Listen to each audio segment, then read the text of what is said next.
My name is Alex. I have a wife named Emily, whom I married about a year ago.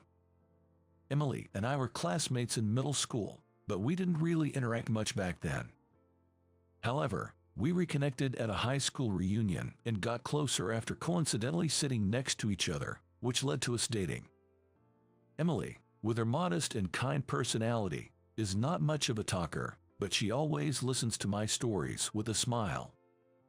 The time I spend with Emily is always warm and peaceful, and thinking about our future together felt like a natural progression. We get married in our 4th year of dating, when we were both 24 years old. And even after getting married, our tranquil happiness continued, and we recently celebrated our 1st anniversary. I'm a typical office worker, and Emily works as a nurse. On a Friday night after work, we met at the restaurant where I proposed to her. Sorry, I'm a bit late because I changed my clothes at the department store's restroom. About 10 minutes past our meeting time, Emily showed up wearing a beige dress. She probably changed her clothes after leaving work, considering she usually goes to work in casual attire. It's all right, shall we go in? I always love seeing Emily in her daily life, but being with her dressed up for a special occasion like this, after a while, makes me feel a bit nervous and excited. The food and drinks were just as delicious as they were a year ago, and our conversation felt even more enjoyable than usual. I was so happy to be celebrating our 1st anniversary together, and to show my feelings, I gave her a modest bouquet of flowers. It was a bouquet full of baby's breath, which Emily likes. I'm not usually the romantic type, but I decided to try giving an anniversary bouquet, inspired by a celebrity couple who mentioned it as their secret to a happy marriage. I was embarrassed, but seeing Emily's happy face made it all worth it. Here's to many more years together, we said to each other, laughing, and with that, our anniversary dinner came to an end. Filled with immense happiness, I felt that together with Emily, we could overcome any challenges that might come our way, even as our family grows. But it seemed like a major test for us arrived sooner than I had expected. About a month after our 1st wedding anniversary. I work in sales, and around 3 p.m., I finished my last meeting for the day. After checking with my boss, I was told I could head straight home. I was excited to get home early since Emily also had the day off, so I drove back quickly. I thought about texting Emily while waiting at a red light, but I wanted to surprise her. So I decided against it and instead bought 2 of her favorite cream puffs at a convenience store on my way home, just as I was about 10 minutes away from home, near an intersection. I saw a familiar face right next to a stopped signal. It was Emily. Since she was off, I wondered if she had gone out to eat with friends. But as I watched, to my surprise, there was a man of similar age beside her, and they looked happy, holding hands. I couldn't believe what I was seeing and rubbed my eyes, looking over and over again, but it was unmistakably Emily's face. I was curious about what was happening, but the light for my lane turned green, and cars behind me started honking, so I had to keep driving. I told myself that Emily couldn't possibly be having an affair and focused on my driving. But I was certain I saw Emily walking hand in hand with another man. My thoughts were all over the place, and I ended up parking in a nearby large Parks parking lot, spending some time alone to think. But no matter how much I thought about it, I couldn't come to a clear conclusion. Eventually, I decided to go home and observe Emily's reaction. When I got home around the usual time, Emily greeted me with her usual smile, saying, "Hi, how was your day today?" Yeah, it was fine." Her usual demeanor caught me off guard. Was she not feeling any guilt? Or could she act this way because there was nothing to feel guilty about? But they were holding hands, and there's hardly any innocent reason for 2 adults to do that. The more I watched Emily behaving naturally, the more confused I became. Today, we're having an asparagus party, and as Grandma sent her a lot of asparagus, so she shared some with us. Emily said cheerfully, heading towards the kitchen. Anna is Emily's best friend from middle school, and I know her from our club activities back then. Oh, really? I couldn't quite focus on the conversation and gave a lackluster response, to which Emily looked at me curiously and asked, "Aren't you happy? You love asparagus, right?" "Yes, I am. I need to thank Anna," I replied hastily. Had she really met Anna after being with that man? But there was indeed a lot of asparagus. Had I misinterpreted the situation? Or was she meticulously preparing this to deceive me? Doubting Emily as she cheerfully prepared dinner pained my heart. I still wanted to believe in her, I think. In the end, we had dinner as usual and spent the day like any other. She was really happy about the cream puffs, and she seemed like the Emily I always knew. The next day, after leaving for work, I texted to Anna to ask about the asparagus. "Did you really meet Emily yesterday and give her asparagus? This approach should not raise any suspicion." Soon after, I got a reply from Anna saying, "Yes, I did. Emily was so happy and grateful because you love asparagus." So, Emily wasn't lying after all. I couldn't believe that Anna, known for her strong sense of justice, would help cover up Emily's affair. I tried not to think too much about it, wondering if I had just misinterpreted what I saw. As I did, life seemed to return to its usual, calm routine with Emily. Just when I started to forget my suspicions and thought our peaceful days were back, I saw something I shouldn't have. It was a beautiful day, so during my lunch break, I decided to eat in the park while on my outside sales rounds. I often come to this park and usually sit on a bench in front of the fountain, but when I got there, I noticed a couple sitting there. So, I sat on a bench in the shade, at a distance where I could still see the fountain. While eating the lunch Emily prepared for me, I thought about how nice it would be to have a picnic with her in the park. As I was looking at the couple on the bench in front of the fountain, something unbelievable caught my eye. Emily. I was so shocked that I couldn't help but utter her name. Yes. There she was, sitting cozily, with a man I didn't know. Emily was smiling her usual happy smile at this stranger. I couldn't believe it, but I knew it was definitely Emily. There was no mistaking it. While I was still in shock, the two of them stood up and walked away, hand in hand. Was she so into this guy that she didn't even notice me sitting nearby? If she had a change of heart, I wished she would just tell me honestly, but it hurt to see her trying to please both of us. Later, after somehow finishing work, I went home at the usual time. Emily was there, seemingly just back herself, saying, "Hi, I just got home too, so I'll hurry up and make dinner." How could she act so normally? Was she deceiving me for a long time, and lying had become second nature to her? "Where have you been?" I asked. At work, you know," she replied. Emily is a nurse at a clinic, and she's usually at work on weekdays. I knew that, but I saw her in the park with a man during the day. It seemed like Emily had no intention of telling the truth. She was determined to deceive me to the end. I finally had enough and said, "You don't have to lie anymore." Emily looked genuinely puzzled and asked, What are you talking about?" I couldn't play along with her act anymore. I took out what I had prepared and said, "I can't trust you anymore. Please leave." In my hand there was a divorce oath. What do you mean you can't trust me?" Emily asked, her face looking like she was about to cry, clearly confused. It's amazing how she could produce tears even though she didn't seem sad. I fought this while feeling unable to explain everything from my own mouth. "Maybe you should think it over. I won't be coming home tonight." With those words, I left the house. Just a short while ago, we had celebrated our first year together, looking forward to our future.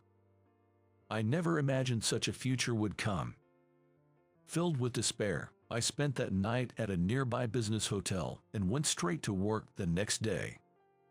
There was no contact from Emily during that time, but around the time I finished work, I received a text from her. "I've thought about it, but I can't find anything that would have upset you so much. I'm sorry if I unconsciously made you feel bad. I want to be with you, Alex, and I'm willing to work for it. So, I want to talk face to face again. Please contact me whenever you're ready. I'm really sorry." The text was very much like Emily, sincere and heartfelt. If only it weren't for the fact of her infidelity. After such a betrayal, still lying like this, I just couldn't understand her intentions. If she's so happy with that man, she'd be better off without me. But then, I thought, maybe it's not right to keep running away without having a proper conversation, even if we were supposed to be a couple who could talk about anything. With a bit more calmness, I started to think that way. What I saw and felt. Maybe if I tell everything, Emily might be honest with me too. But, given the fact that there was an affair, I can't imagine living like before. Thinking that, I just replied, "Understood. I'll come home tomorrow." Then Emily texted back, "Thank you," and I stayed at the business hotel I had reserved for that night. The next day, since I had a discussion with Emily after work, I was a bit nervous while working. Again, I had a business meeting near the park, so out of habit, I went there. After arriving, I thought that I should have avoided this place since it brought back bad memories, but since I had already parked, I decided to quickly eat and head back, so I walked to my usual bench. As I was heading to my usual bench with my lunch bag from the convenience store, what do you know, there was another couple sitting there. My heart skipped a beat, and I felt like I was going to stop breathing. I walked past a couple, trying to calm my racing heart, and sat down on the bench I had used the other day. Then, nervously, I glanced at the couple's faces, and sure enough, it was Emily. My mind went blank. After being confronted with divorce by me, tearing up, saying she couldn't believe it, apologizing, and agreeing to talk today, there she was, happily having an affair in the midst of all this. I couldn't understand what Emily was thinking at all. Sadness, anger, a variety of emotions surged, but I was also possibly feeling fear due to not understanding her actions. Then, today, the man left the bench first, leaving Emily alone. Unable to hold back anymore, I stood up and walked towards Emily. I grabbed her arm and said, "What are you thinking?" Then she replied, "What do you mean?" using polite language and a puzzled expression. Was she mocking me? I couldn't understand. "What do you mean?" But as I said that, I noticed something felt off. Somehow, she seemed like a complete stranger. Indeed, she looked like Emily, but something was different. "Are you not Emily?" When I said that, the woman looked a bit surprised and then said, "No, I'm not." That could have been interpreted as a clumsy lie by Emily to get out of the situation, but her words became more credible when I realized that her demeanor was completely different from Emily's. Also, upon closer inspection, there were moles under her eyes and on her chin that Emily didn't have. I'm sorry. Was this woman, who I recently saw as Emily, actually her all this time? Or was it just today? My mind was in turmoil, but the fact that I had mistaken a stranger for Emily and confronted her was clear. Moreover, grabbing a stranger's arm and confronting her harshly, I could have been reported to the police. It was a mistake. I'm really sorry. As I deeply apologized, the woman made a surprising statement. By any chance, do you know someone who looks a lot like me?" I immediately looked up upon hearing her words. Oh yes, my wife looks a lot like you, and that's why I mistook you for her." Then, she shared a surprising story. Her name is apparently Jennifer. She's the same age as Emily and me, and works as an office lady near this park. Jennifer mentioned that her fiancé, the man who was with her just now, working nearby, so they often meet like this during lunch breaks. The person I saw in this park the other day was indeed Jennifer. And she also told me that the woman I saw months ago at the crossroads, considering the circumstances, was likely her. Hearing all this, I felt tremendous regret. I had mistaken a look-alike stranger for my wife Emily, jumped to conclusions about an affair without proper discussion, and rashly pushed for a divorce. The one who needs to apologize is me, but Emily's wounded heart might not easily heal. What have I done? I lamented, forgetting Jennifer was there, and held my head in my hands. Then Jennifer said, "There's something else I haven't told you." What would that be? In my distracted state, I asked her. "I have a twin sister who I've been separated from since birth," Jennifer said. I was surprised again and asked her what she meant. "I was born a twin, but I hardly remember anything since my parents divorced when I was 4 years old. They never met again due to complications in their relationship, and it was forbidden for us to meet. I've lived all this time without even knowing if my sister was alive, but I never forgot about her. I've always wanted to meet Emily again." Jennifer said this with tears in her eyes, and it didn't seem like she was lying. So, Emily, my wife, is Jennifer's sister. But I had never heard Emily talk about having a twin. "That's why, if your wife is my sister Emily, it's understandable that you mistook me for her. We really do look alike." Hearing this made me feel a little relieved. Although it doesn't change the fact that I hurt Emily by jumping to conclusions about her being a twin.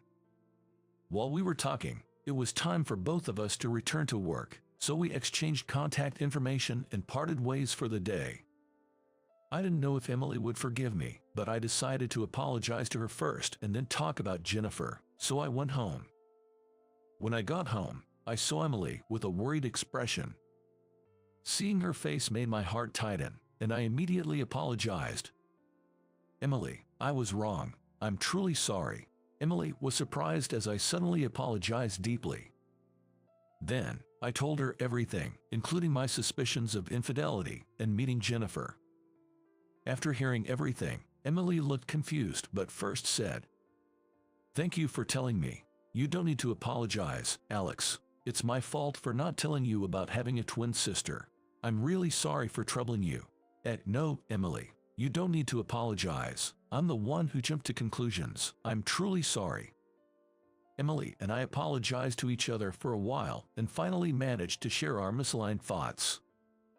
And for the first time in a long while, we were able to laugh together from the heart. Later, Emily also told me about her past. It was exactly the same as what Jennifer had told me, and it became clear that they were twin sisters. Emily hadn't told me about it not because she was hiding it, but because she was raised by her mother saying, "Think of your twin sister as if she no longer exists." I have met Emily's mother and know she's a wonderful person. It's hard to imagine such a kind mother-in-law saying those words to Emily, as if she wanted to erase a part of her past. But perhaps that just shows how strained the relationship between Emily's parents had become. However, like Jennifer, Emily had never forgotten her twin sister and had always wanted to meet her. While she told me this, she was in tears. Seeing her like this, I couldn't just stand by, so I suggested that we tell her mother and arrange a meeting with Jennifer. At first, Emily hesitated, but then she seemed to decide to follow her true feelings. Later, with her mother's consent, we arranged for Emily to meet Jennifer. Emily and I arrived at the park, where we had agreed to meet. Much earlier than the scheduled time, but Jennifer also arrived 10 minutes before the appointed time. Well, they really are twins, I thought to myself. Seeing the two of them together for the first time, they immediately embraced each other. "I'm glad you're doing well," Jennifer said. "Jennifer, I've wanted to see you for so long," Emily said, starting to cry first. Then, almost at the same time, Jennifer also began to cry. They truly are twins, I thought to myself. They entered their own twin world and chatted happily, leaving me feeling like an outsider. But seeing Emily's smile, I was truly glad. Meeting Jennifer had made it possible for me to sit on this bench with such a peaceful heart. Seeing them happy together genuinely filled my heart with joy. Since then, Emily and Jennifer started meeting frequently, and a few months later, we were invited to Jennifer's wedding. Emily cried tears of joy, seeing her twin sister's radiant face on her big day. A year later, When Emily and I had a child, Jennifer often visited and cried with joy. I may not be a twin and can only imagine the depth of their bond, but just watching them fills me with happiness. The period when I suspected Emily of infidelity was not a happy time for either of us. But if it was a hurdle we had to overcome to reach this happiness, then maybe it was a past worth having.